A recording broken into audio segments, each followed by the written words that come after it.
교회는 주님의 교회다. 첫 번째, 요한계시록 1장 12절에서 13절 말씀.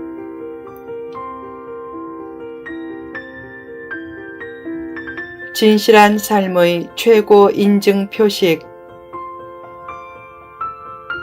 일전에 한 목회자 부부가 필자가 섬기는 교회를 방문했다. 미국에서 큰 이민교회를 섬기다가 65세 이전에 아무 문제가 없는 상황에서 자발적으로 조기에 은퇴하고 중국 오지로 파송기관도 없이 선교하러 떠나는 목회자 부부였다. 파송기관도 없이 선교를 떠나는 것은 후원받지 않고 조용히 선교하겠다는 뜻이다.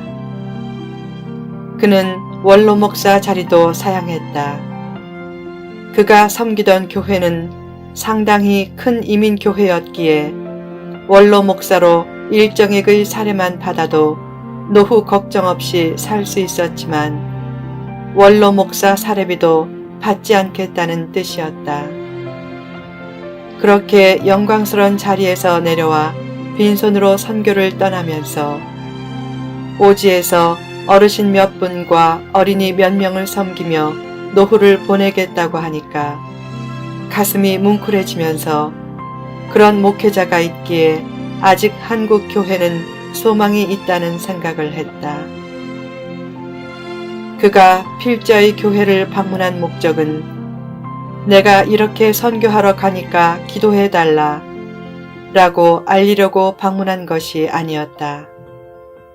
은퇴하며 받은 사례비의 11조를 선교지로 떠나기 전에 드리고 가려고 방문한 것이었다. 그 11조가 선교지에서 얼마나 요긴하게 쓰이겠는가. 그래도 그것까지 놓고 가려는 모습을 통해 후배 목사를 격려하려는 마음을 잃고 며칠 동안 감동적인 영상이 뇌리를 떠나지 않았다. 요새 힘을 과시하는 교회가 전도를 더 막고 힘을 과시하는 선교가 선교를 더 막는 모습을 종종 목격한다. 특히 모슬렘권에서는 소금처럼 녹아지는 조용한 사랑으로 선교해야 한다.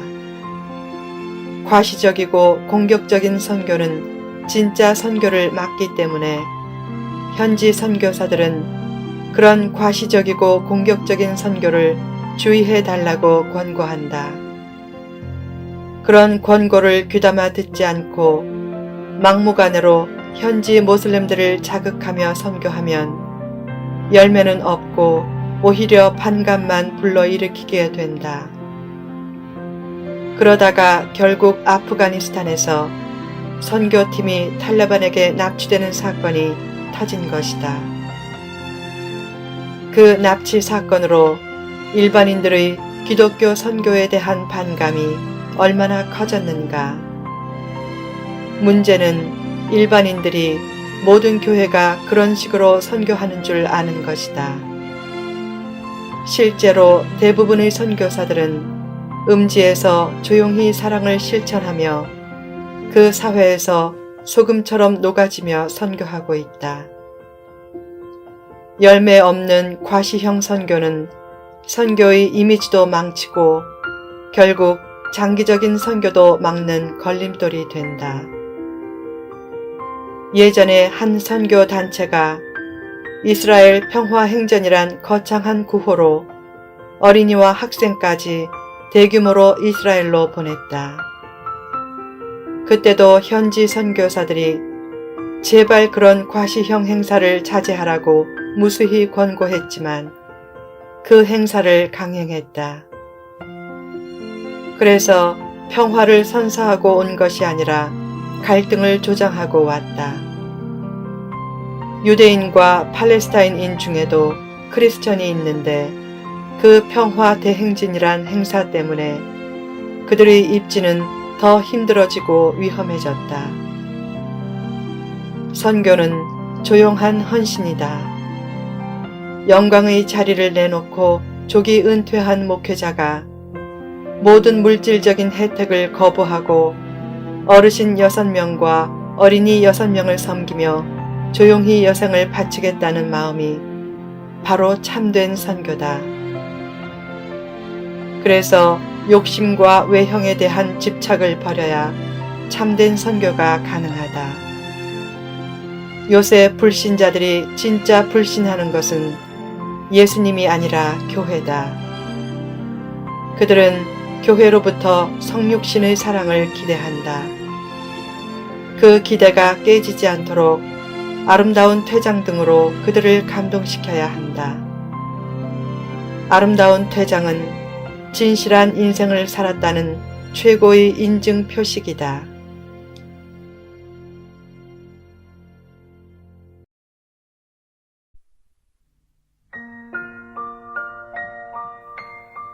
아름다운 퇴장을 꿈꾸라.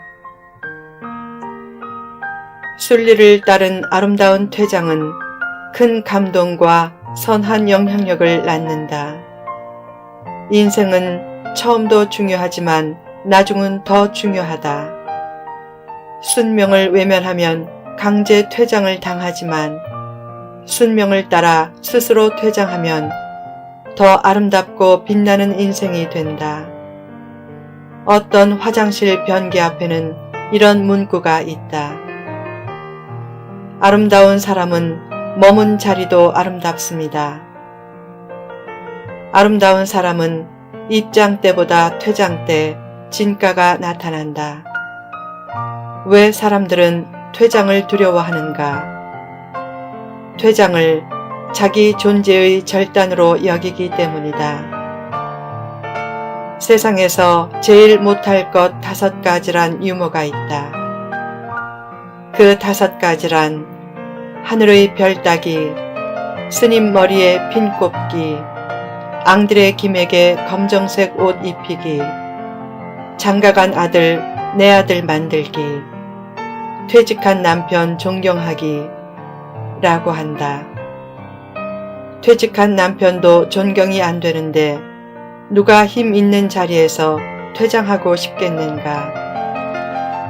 그래도 아름답게 퇴장하면 그가 머물렀던 자리도 아름답게 된다.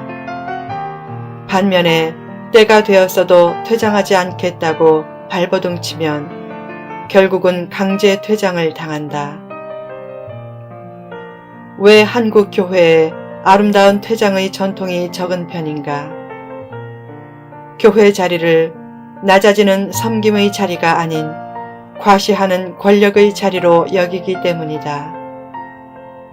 교회는 성육신의 삶을 실천하는 최대의 현장이다. 교회는 자기를 잘 버리고 깎아내고 기쁘게 퇴장할 줄 아는 선교 중심적인 사상이 중심축이 되어야 한다. 아름다운 퇴장은 교회를 살리고 새롭게 하는 제1요소다. 예전에 필자가 속한 기독교 선교연맹이 필리핀에서 철수할 때였다. 수십 년간의 필리핀 선교로 필리핀에서 제일 큰 교단이 되자 선교사들을 철수시키고 다른 미전도 지역으로 재배치하게 되었다. 그때 수천만 불에 달하는 모든 재산권을 필리핀 교회에 넘겨주면서 상징적인 의미로 단 일부를 받고 넘겨주었다.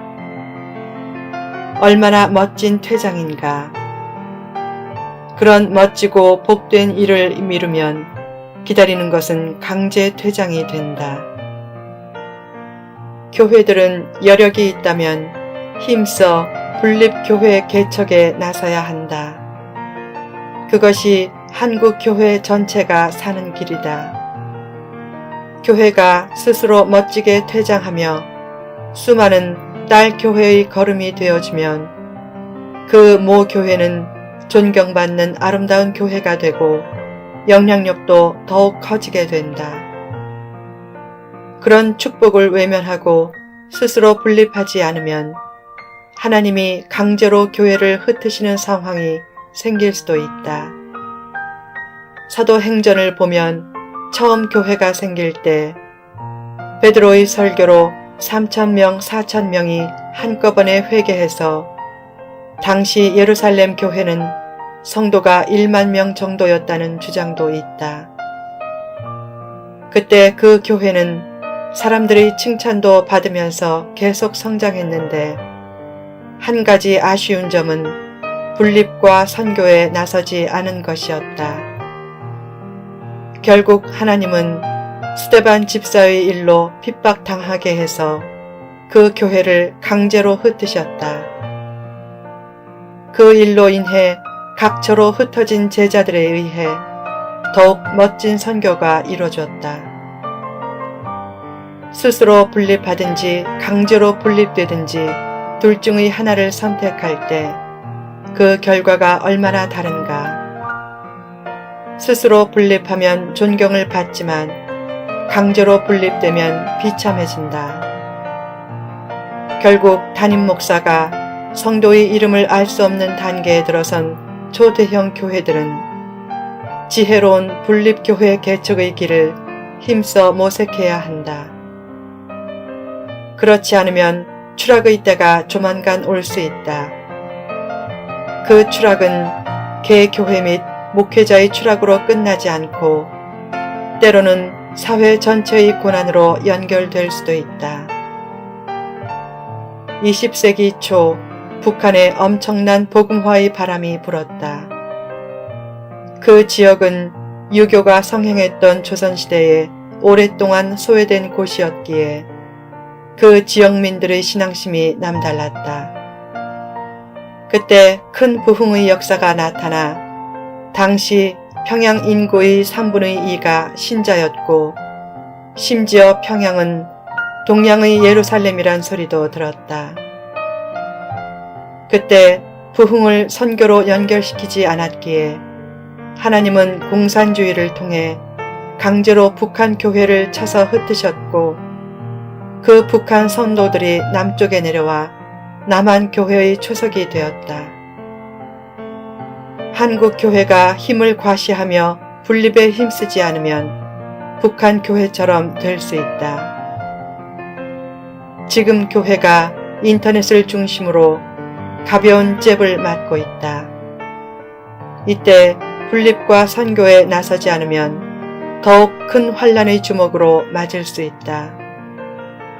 가끔 초대형 교회를 섬기는 목회자 중에도 잘 분립하는 지혜로운 길을 모색하는 목회자들을 종종 발견한다. 그런 복된 리더의 길이 한국 교회가 사는 길이다. 교회는 사람의 교회가 아니라 주님의 교회다. 그 사실을 깨닫고 아름다운 퇴장을 준비하면 한국 교회는 다시 새롭게 일어설 것이다. 내일 계속됩니다.